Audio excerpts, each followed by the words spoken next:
Sophie Schmitt, vous êtes l'une des deux directrices cofondatrices de Seniosphère. Alors, qu'est-ce que Seniosphère? Donc Seniosphère est une société de conseil en stratégie et marketing spécialisée sur la cible des plus de 55 ans. C'est-à-dire que nous nous occupons des seniors, des aînés, de toute cette population qui vieillit en France. Alors, pourquoi vous êtes posé sur ce créneau? Écoutez, parce que c'est un marché qui a été jusqu'à présent relativement délaissé par les entreprises et qui présente un réel potentiel de développement, puisque les personnes qui vieillissent ont des besoins qui ne sont pas encore satisfaits, et nous avons souhaité accompagner les entreprises dans ce domaine. Quelle est votre action sur ce marché? Nous avons 4 types d'activités. Nous faisons du conseil en stratégie et marketing, c'est-à-dire que nous aidons les entreprises à réfléchir à leur stratégie, à avoir des stratégies adaptées. Nous les aidons à développer des produits ou à analyser les produits existants. Nous faisons aussi beaucoup de veille internationale, à la fois aux États-Unis, au Japon et dans les pays nordiques, ce qui nous apporte énormément de nouvelles idées. Nous faisons aussi de la formation des vendeurs par exemple, à la façon dont ils peuvent améliorer leur performance auprès de la cible des seniors. Et enfin, nous faisons des séminaires de créativité. Vous parlez des vendeurs en magasin ou des vendeurs sur un secteur commercial?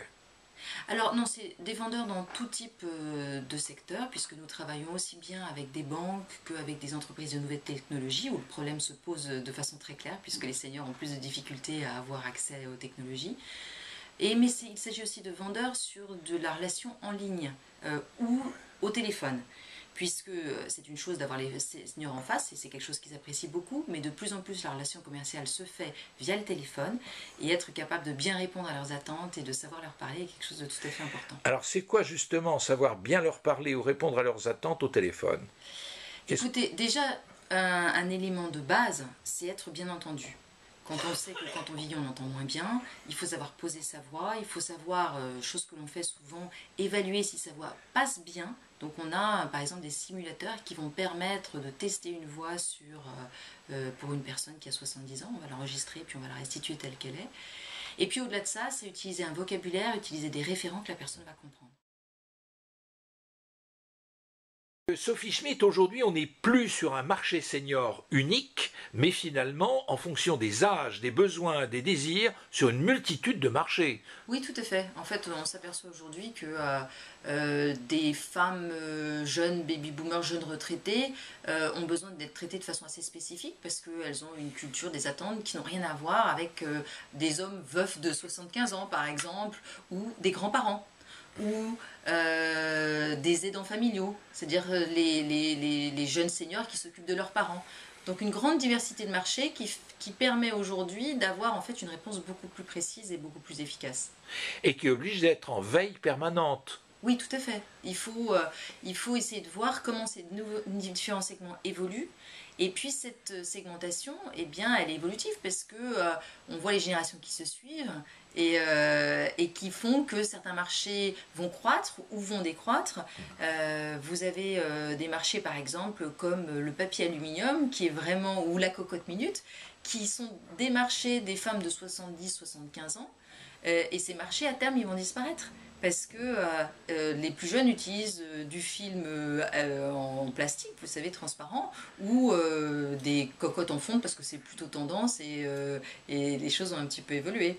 Donc on voit très bien que dans l'alimentaire, par exemple, on peut avoir des générations assez différentes et qui vont beaucoup influer sur les différents marchés. Alors, et justement, quelles sont les erreurs à ne pas commettre? C'est très compliqué, c'est très spécifique. En fait, s'adresser aux seniors pour ne pas commettre d'impair, c'est d'abord une réflexion très globale. C'est-à-dire qu'il faut s'assurer que l'ensemble de la chaîne et de l'expérience est adapté. Exemple, on peut avoir un produit qui fonctionne extrêmement bien, qui fait tout à fait ce pourquoi il est destiné, qui a été testé et retesté sur la cible. La seule chose, c'est que peut-être qu'on a oublié de tester aussi le packaging. Le produit, par exemple une crème anti-rides, va être extrêmement efficace. La seule chose, c'est que le bouton pressoir pour l'utiliser est un petit peu compliqué à utiliser. Au-delà de ça, ce bouton pressoir, par exemple, eh bien, il est ton sur ton, donc on ne voit pas qu'il y a une petite flèche. Donc là, on s'adresse uniquement à la partie donc packaging. Mais si par exemple cette crème, on la met dans un circuit de distribution où les seniors vont de moins en moins, comme les hyper, on est aussi un petit peu en dehors de la cible. Donc il faut vraiment sur les seniors avoir une approche qui soit très exhaustive dans leur expérience pour s'assurer qu'il n'y a aucun maillon faible dans la chaîne. Alors, Seniosphère a été créé il y a quoi maintenant, 5 ans? Il y a 5 ans.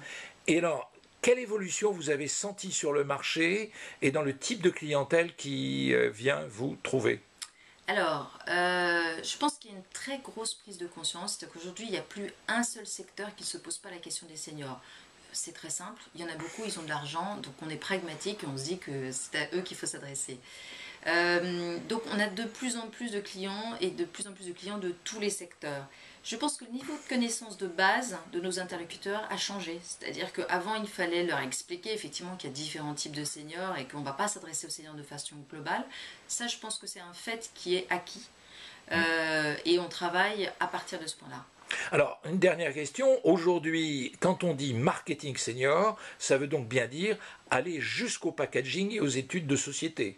Ah, ça intègre l'ensemble de la réflexion marketing, oui, bien évidemment. Et il y a un bel avenir.